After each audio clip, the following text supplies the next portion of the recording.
Hey there, Michael Church, crawlspaceninja.com. We've got a great question from the YouTube channel about do we recommend putting sand in the crawl space and then putting the vapor barrier over the sand, so stay tuned.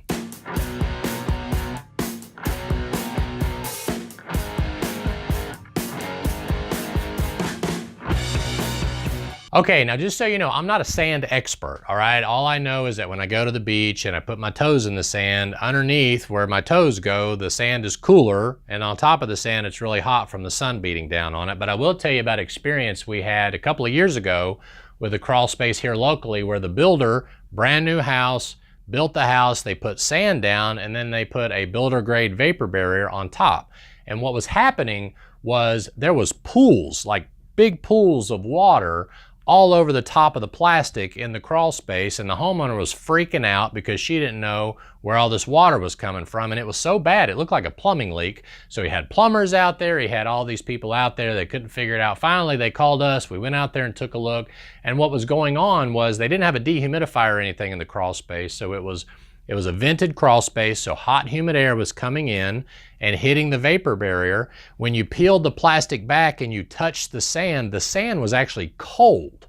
And then the plastic was over it, the plastic was cold, and then the air was hot and humid. And it was creating huge condensation pools all over the plastic. So if you're going to put sand in the crawl space, and I think it's a great idea because obviously sand is softer than clay or gravel or things like that. So if you're looking to cushion your knees and all that kind of thing to put the sand down, if that's your reasoning for wanting to do it, I think that's a great idea. But if you don't control humidity, if you allow that dew point to get out of control, you're going to have huge puddles of water if you live in a hot, humid environment like we do here in East Tennessee.